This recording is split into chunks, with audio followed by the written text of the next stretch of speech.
श्री स्वामी समर्थ. स्वामी महाराजांच्या कृपेने तुमच्या सर्व इच्छा मनोकामना पूर्ण हो. येत्या 13 तारखेला भोगी, 14 तारखेला मकर संक्रांत, तर 15 तारखेला किंक्रांत आहे. या तिन्ही दिवसांमध्ये जर आपण काही उपाय केले, काही सेवा केल्या तर त्या खूप खूप प्रभावी ठरतात. भरपूर वेळा आपल्या आयुष्यामध्ये अनेक अडचणी, अडथळे, संकटे असतात आणि ते काही संपायचे नाव घेत नाही. आता संकट येणारच नाही असं तर होणार नाही, पण आपण संकटाचा वेग मात्र नक्कीच कमी करू शकतो. तसेच आपण मेहनत तर घेत असतो, पण मेहनतीचे देखील आपल्याला पाहिजे तसे फळ हे काही केल्या मिळत नाही. मग आपल्या कष्टाला नशिबाची साथ मिळण्यासाठी, आपल्या घरातील दुःख, दारिद्र्य, गरिबी दूर होण्यासाठी, तसेच शत्रूचा त्रास कमी होण्यासाठी या 3 दिवसांमध्ये कोणते उपाय करावे, कोणत्या सेवा कराव्या याबद्दलची सर्व माहिती आपण आज या व्हिडिओमधून जाणून घेणार आहोत. तत्पूर्वी तुम्ही चॅनलवरती नवीन असाल तर चॅनल लाईक करा व सबस्क्राईब देखील करा. कमेंटमध्ये श्री स्वामी समर्थ किंवा ओम महालक्ष्मी नमः लिहायला विसरू नका. आता या तिन्ही दिवशी आपण आंघोळ करताना आंघोळीच्या पाण्यामध्ये तीळ टाकून मंगच आंघोळ करायची आहे. तसेच आपण देवाला अभिषेक करत असतो तेव्हा त्या पाण्यामध्ये देखील आपण तीळ टाकून मंगच देवांना आपण अभिषेक हा करायचा आहे. आता आपण या तिन्ही दिवसांमध्ये कोणत्याही दिवशी आपण या झाडाला स्पर्श करायचा आहे. यामुळे आपल्या आयुष्यातील अडचणी, अडथळे, संकटे, गरिबी नक्कीच दूर होईल. आता हा उपाय तुम्ही सकाळी करू शकता किंवा सकाळी जर वेळ मिळाला नाही तर तुम्ही सायंकाळी जरी हा उपाय केला तरी पण चालेल. हा उपाय घरातील कोणतीही व्यक्ती करू शकते. ताई, दादा, आजी, आजोबा, तुमची मुलं देखील हा उपाय ही सेवा करू शकता. फक्त मासिक धर्म असेल किंवा सूतक असेल तर या काळामध्ये आपल्याला हा उपाय ही सेवा करता येणार नाही. आता पहिलं झाड आहे ते म्हणजे लाजाळूचं झाड. तुम्ही सर्वांनी कधी ना कधी लाजाळूचं झाड पाहिलं असेलच. ही एक अशी वनस्पती आहे जी तिच्या लाजाळूपणासाठी ओळखली जाते. म्हणजेच तिच्या पानांना स्पर्श होताच ती लाजाळूपणाने आकसतात. त्यामुळे याला लाजवंती नावाने देखील ओळखलं जातं. परंतु हे फार कमी लोकांना माहीत आहे. आयुर्वेदात देखील या झाडाचे खूप महत्त्व आहे. तसेच या झाडामध्ये अनेक देवी देवता देखील वास करत असतात. आता या झाडाला आपल्याला प्रथम काही वस्तू देखील अर्पण करायच्या आहे. तिथे तुम्हाला शुद्ध तुपाचा दिवा प्रज्वलित करणे शक्य असेल तर आवर्जून करावा किंवा तुम्ही तिळाच्या तेलाचा, मोहरीच्या तेलाचा दिवा प्रज्वलित केला तरी पण चालेल. आपण एक तांब्या भरून पाणी घ्यायचं आहे. घरामध्ये जर गंगाजल असेल तर पाण्यामध्ये 2 थेंब गंगाजल टाकावं. हळद, कुंकू टाकायचं आहे. तसेच आपण थोडंसं कच्चं दूध देखील टाकायचं आहे आणि हे पाणी आपण लाजाळूच्या झाडाला अर्पण करायचं आहे. आता अर्पण करत असताना आपण ओम महालक्ष्मी नमः, ओम महालक्ष्मी नमः या मंत्राचा जप करायचा आहे. त्यानंतर आपण या झाडाला स्पर्श करायचा आहे आणि आपली जी काही इच्छा आहे, मनोकामना आहे ती तुम्ही सांगायची आहे. मग कठीणातली कठीण कोणतीही इच्छा असो. घरामध्ये पैसा येतो पण तो पैसा स्थिर राहत नाही किंवा पाहिजे तशी प्रगती होत नाही, संतान प्राप्ती होत नाही, जे काही आहे ते तुम्ही सांगावं. त्यानंतर या झाडाखाली जी काही माती आहे ती माती आपण आपल्या कपाळाला लावायची आहे. आपल्या मुलांच्या कपाळाला देखील ही माती लावायची आहे. यामुळे आपल्यावरती येणारी सर्व संकटे, अडचणी, अडथळे हे दूर होत असतात. आता यानंतरचं दुसरं झाड आहे ते म्हणजे बेलाचं झाड. आता बेलाचं झाड हे सर्वांना माहीतच आहे. आता या दिवशी म्हणजेच भोगीच्या दिवशी पौर्णिमा देखील आहे आणि सोमवार देखील आहे. बेलाचं झाड जिथे महादेवांचं मंदिर असते तिथे तुम्हाला बाहेर बघायला मिळेल किंवा इतर कुठेही बेलाचं झाड असेल तर तिथे जरी तुम्ही ही पूजा सेवा केली तरी पण चालेल. धनप्राप्ती व्हावी अशी इच्छा प्रत्येक व्यक्तीच्या मनात असते. पौराणिक काळ असो वा आधुनिक काळ, पैशांशिवाय कोणतेही काम करणे अशक्य असते. त्यामुळे मानवी जीवनात धनसंपत्तीला अनन्यसाधारण महत्त्व आहे आणि धनप्राप्ती ही केवळ महालक्ष्मीच्या कृपेमुळे शक्य होऊ शकते.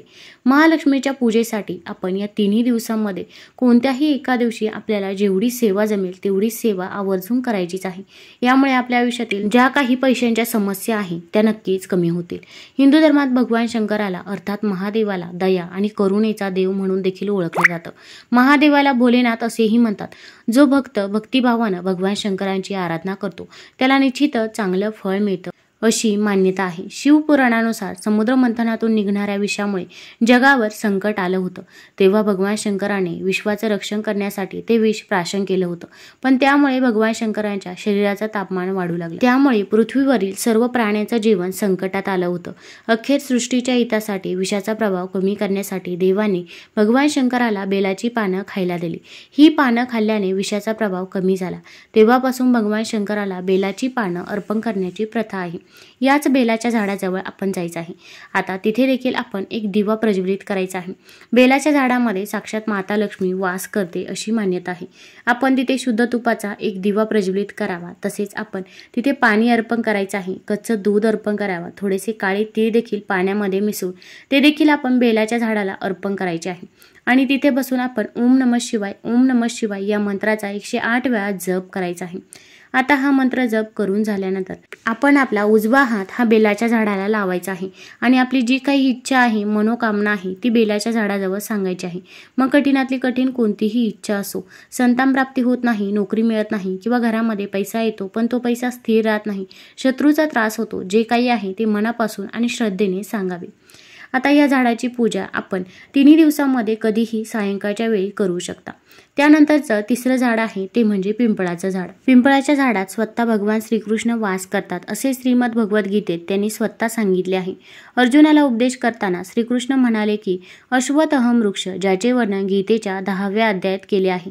याचा अर्थ सर्व वृक्षांमध्ये मीच पिंपळ वृक्ष आहे, म्हणजे स्वतः भगवान श्रीकृष्ण पिंपळाच्या झाडात वास करतात। पिंपळाच्या झाडाला इतकं महत्त्व देण्यामागे अनेक कारणे आहेत, जी या झाडाची वैशिष्ट्ये आहे। पिंपळाच्या झाडाखाली गवत उगवत नाही, याचा अर्थ नवीन जीवन तयार होण्यास प्रतिबंध होतो आणि त्याच वेळी या झाडावर फळे देखील उगवत नाही। त्यामुळे इतर झाडांच्या प्रमाणात पिंपळाचे झाड शेकडो वर्ष जगते।